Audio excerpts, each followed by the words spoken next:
क्या कभी आपने रुककर गौर किया कि शहर कैसे विकसित हो रहे हैं? बस सड़कें हैं और इमारतें हैं।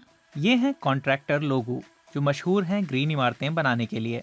पेड़ पौधे लगे हों तो लोग इमारत को ग्रीन हाउस कहते हैं, लेकिन हमें ऐसा नहीं लगता क्योंकि हम तो यही करते आ रहे हैं।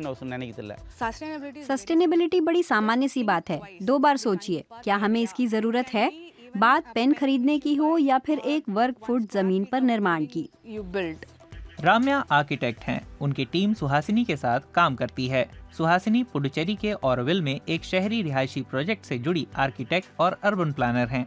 इस प्रोजेक्ट का नाम है ह्यूमनस्केप्स। हम अलग अलग तरह की तकनीक और प्लानिंग से अलग अलग ढंग की इमारतें बना सकते हैं और उनमें यकीनन युवा रह सकेंगे। इस तरह आप एक पीढ़ी पर प्रभाव छोड़ते हैं।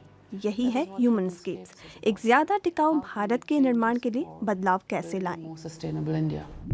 जब आप एक सस्टेनेबल बिल्डिंग बनाना चाहते हैं तो आप क्या करते हैं? पहली चीज है जमीन के प्राकृतिक संरचना से बिल्कुल छेड़छाड़ ना हो।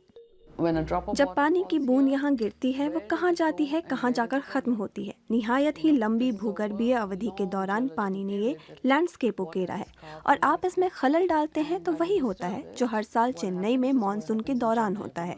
पानी लोगों के घरों में घुस जाता है। कई लोगों को पीने का पानी भी नहीं मिलता। इस किस्म की शहरी बाढ़ या शहरी सूखे से बचने का सबसे अच्छा तरीका है पानी का प्रबंधन। अपने सिरों पर गिरने वाले ज्यादातर पानी को बचाने से हमारा काम शुरू होता है। ये रेन वाटर हार्वेस्टिंग का टैंक है। छत से गिरते बारिश के पानी को जमा करने के लिए हम नीचे लाते हैं। सब चेनों से जुड़े हैं। पुराने घरों में ये चेन सिस्टम होता था। पानी उन चेनों के आसपास बना रहता है और इधर उधर छिटके बिना बहता रहता है। अगर पानी एकदम ऊपर से जमीन पर गिरे तो मिट्टी कट जाएगी। हम जमीन में कंकड़ बिछाकर उसकी रफ्तार को काबू में करते हैं।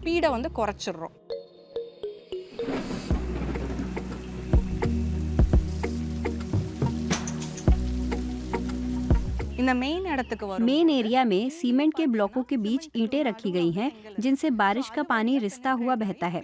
बीच में एक बोरवेल है। बहुत ज्यादा बारिश भी होती है तो पानी धीरे धीरे जाएगा। इस तरह हम यहाँ रेन वाटर हार्वेस्टिंग करते हैं। टोपोग्राफी के मुताबिक निर्माण की समझ होने के बाद आपको जलवायु जोन पर भी ध्यान देने की जरूरत है।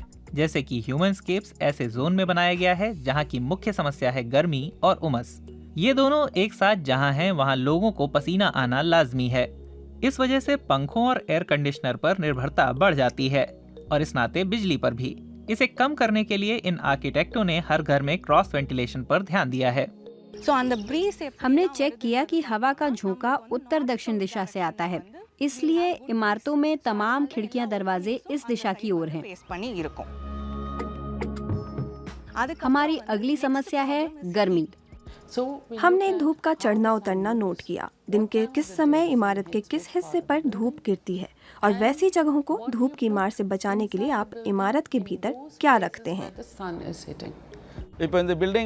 इस इमारत की दीवारें 24 सेंटीमीटर मोटी हैं, प्राकृतिक लाल मिट्टी से बनी हैं।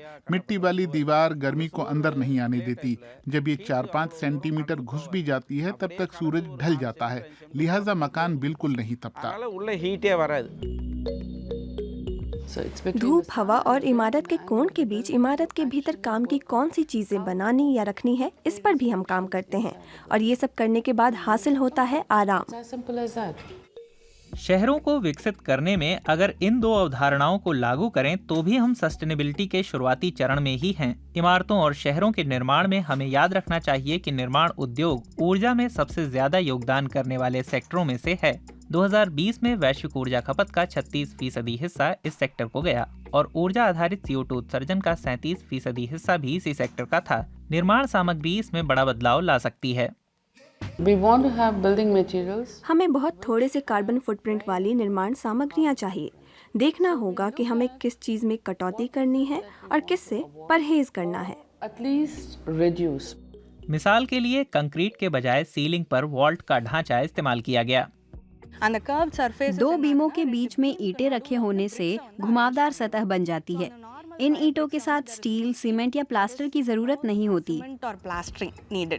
स्टील और सीमेंट का इस्तेमाल कम करने के अलावा निर्माण उद्योग में 3 अहम कचरा सामग्रियां रिसाइकिल की गईं, जो आमतौर पर कचरा ठिकानों में फेंक दी जाती थीं। पहले निर्माण कचरे का चूरा बनाकर मिट्टी की दीवारों पर इस्तेमाल किया गया। फिर गर्मी रोकने के लिए 3rd क्लास सफेद सिरेमिक टाइलें छतों पर लगाई गईं और दीवारों पर चूना पत्थर के टुकड़े लगाए गए। ये चीजें इमारत को डीकार्बनाइज करती हैं और कीमत में भी सस्ती होती हैं। बड़ी बात यह है कि मटेरियल की कॉस्ट तो कुछ थी ही नहीं, क्योंकि हमने फालतू और कचरा समझी जाने वाली चीजें इस्तेमाल की। हर 2 सप्ताह पर हम स्थानीय दुकानों से ऐसी चीजें उठा लेते थे। हम लोग बार बार वहां जाते थे, क्योंकि ये सामान इतनी आसानी से तो मिलता नहीं। डिजाइन काफी कुछ बदल सकता है। शिफ्ट होने के बाद आप एक टिकाऊ जीवन शैली कैसे बनाते हैं? हमने एक युवा आवासीय प्रोग्राम को चुना जिसमें सिंगल लोग, दंपति और छोटे परिवार एक साथ रह सके। और वे साझा क्या करते हैं? वे जगह को साझा करते हैं।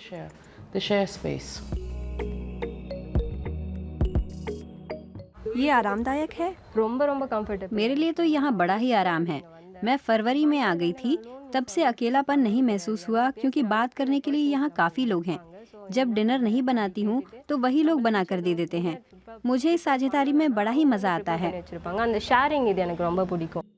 साझेदारी बढ़ाने और संसाधनों में कटौती का उत्साह जगाने के लिए कचरा छांटने की अलग जगह बनी है और कॉमन वॉशिंग मशीनें लगी हैं।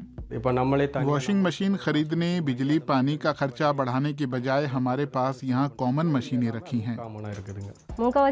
हम में से ज्यादातर लोग पानी को बर्बाद नहीं करते हैं। नालियों का पानी रिसाइकिल किया जाता है और बागवानी में काम आता है। सस्टेनेबल बिल्डिंग में बिजली की खपत के बारे में बात करना लाजमी हो जाता है। भारतीय उपमहाद्वीप में, खास तौर पर तमिलनाडु में, घरेलू स्तर पर अक्षय ऊर्जा के सबसे भरोसेमंद स्रोतों में से एक है छतों पर लगे सोलर पैनल। एक कामयाब और कारगर निर्माण डिजाइन के साथ बिजली की खपत को लेकर भी एक उल्लेखनीय फर्क इससे आ रहा है। एक मध्य आय वाली ग्रुप हाउसिंग में प्रति व्यक्ति औसत ऊर्जा खपत कितनी होती है? क्योंकि हम यहाँ यही मुद्दा देख रहे हैं। हम कम आय वाले ग्रुप हाउसिंग में अभी नहीं गए हैं। हमने कहा कि हम रोजाना प्रति व्यक्ति 45 किलोवाट की कोशिश करेंगे। ये स्टैंडर्ड मांग से करीब 30% कम है और हम ऐसा कर पा रहे हैं। क्या दूसरी जगहों पर भी ह्यूमनस्केप्स बनाए जा सकते हैं? बिल्कुल, ये किया जा सकता है, लेकिन हूबहू इसी डिजाइन की नकल नहीं की जा सकती। ये डिजाइन तो इसी संदर्भ में काम करती है। यहाँ हमारे पास लाल मिट्टी है, इसलिए पोर्ड अर्थ टेक्नोलॉजी इस्तेमाल की है। मकान बनाते हुए वहाँ उपलब्ध सामग्री और जलवायु, ये सब बातें ध्यान में रखनी होंगी। सुहासिनी और उनकी टीम को उम्मीद है कि ह्यूमनस्केप्स का सहभागिता और साझेदारी का ये मॉडल भविष्य में कॉलेज कैंपसों में काम आ सकता है। और ये सिर्फ शुरुआत है। टिकाऊ इमारतें शहरों को जलवायु परिवर्तन के लिहाज से संवेदनशील बनाने में भी मदद कर सकती हैं। ये अकेला समाधान नहीं है, लेकिन शुरुआत बहुत जरूरी है।